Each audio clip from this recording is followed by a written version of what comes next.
Thank you. It's wonderful to be here to celebrate World AIDS Day.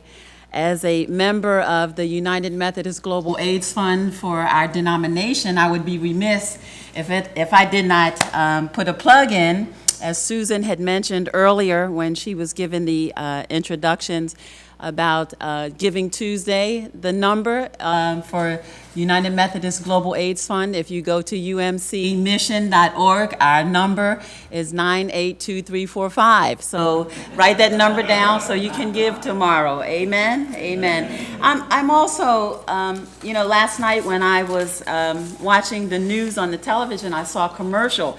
And then I wake up today and the Washington Post has that same commercial. I don't know if you saw it. It's AIDS is going to lose, AIDS is going to lose, AIDS is going to lose, AIDS is going to lose. Bunch of women and a couple guys on there, and it's a commercial by Chevron.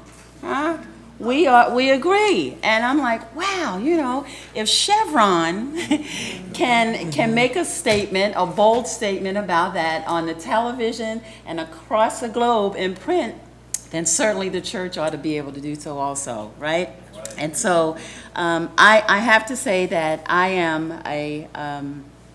I grew up a native of Baltimore, Maryland, and so when Mayor Kurt Schmoke, back in the 80s, talked about the needle exchange program, and at a U.S. Conference of Mayors in 1996, he said this about the needle exchange programs to benefit everyone. He said, drug abuse is at the root of a host of problems that threaten the well-being of our city, including crime, child neglect, and neighborhood blight. We don't hear about urban blight anymore, right? But because 80% of new AIDS cases in Baltimore are linked to injection drug use. Drug abuse is also the city's biggest public health threat. And Congresswoman Norton had mentioned that about how Baltimore was ahead of Washington, D.C. in that needle exchange program. And so we know that as statistics have been given and it's been tracked, that studies have shown that such programs prevent the spread of HIV without increasing drug use and are effective in getting addicts into treatment. And so it's a well-known fact. I'm excited to be the pastor serving at First United Methodist Church in Hyattsville, Maryland, where we have a wonderful HIV and AIDS ministry. Yesterday, we celebrated World AIDS Day with our entire worship service. Susan Burton was our guest speaker at the service.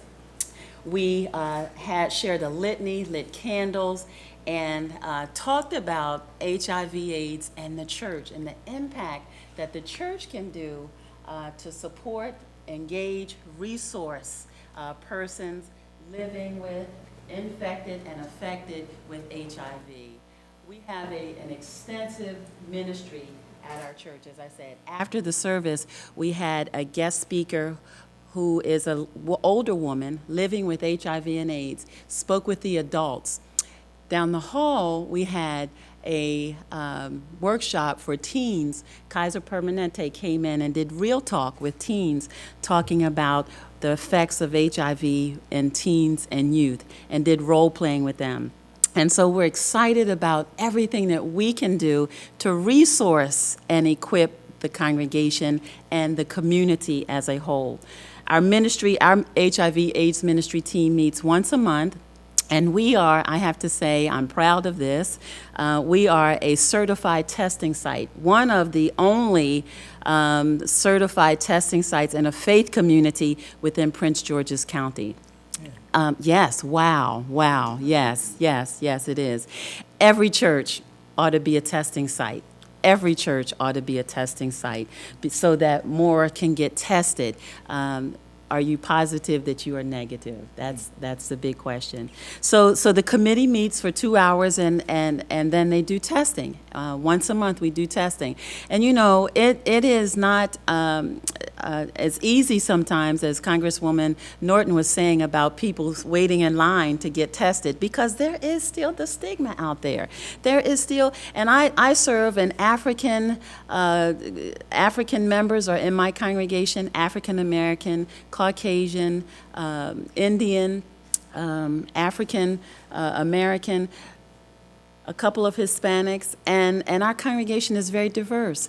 And I have to say that that diversity makes us sometimes skeptical of what we're doing, and where one culture doesn't agree about this or that. And so the conversations have to be real, and the conversations have to happen around the table all the time with everybody at the table. Because for the most part, a lot of the Africans in our congregation think that that it's a curse that people get AIDS, and it's a thing that only gay people have. But you know that gay white men have, and you shouldn't be having sex with the same partner and all of that. And so there's stereotypes and there's stigma that is still going on around that. But we know that the statistics say that HIV is increasing in women, young women, and women of color. That's me. That's me. That's my sisters. That's my nieces. That's too many.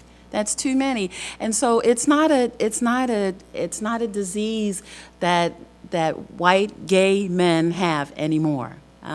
This is a growing disease that is affecting too many of us and too many people. And so the church has a role to play in this, that we can help people be healthy, not only spiritually, physically, and mentally.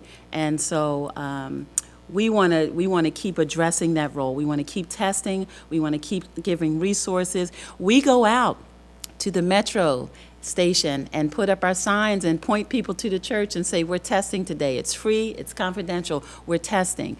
We go out to the flea market, pass out flyers. We're testing today. It's free, it's confidential. Come, do you know your status? Are you positive that you are negative? We advertise on our electronic signboard, and we're just a busy church. And so people come in and people walk in because they want to know.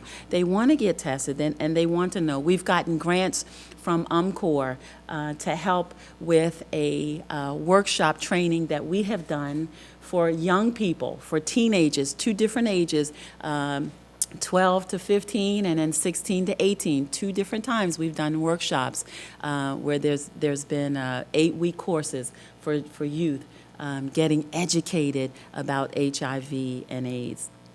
The challenge, I said, is the stigma and the embarrassment, the discrimination and the shame, and it's still there. It's still there. And so one of the things that, as the pastor, I have the privilege of, if people in the congregation, like we go out into the community and go get the community, if people in the congregation aren't coming to be tested, then I invite the HIV/AIDS ministry to come and do a mission moment during worship service and say, here's what we're doing. Here are the resources. Come get educated. Come get the knowledge so that you can help with this disease, and you can help educate people, and you can help resource people, and you can help stop the transmission of this disease. So I'm proud to be one of the churches, the leading churches in our conference, Bishop, and we have other churches. We have other churches that are coming on board, that we're working with, that we're partnering with. But it is about us partnering, because I know as a pastor that HIV and AIDS is not spoken too often from the pulpit, and that's across, that's across all cultures, all genders, all denominations. But it has to start because we have to help lead, educate, equip, and resource the members of our community and of our congregations. Mm-hmm.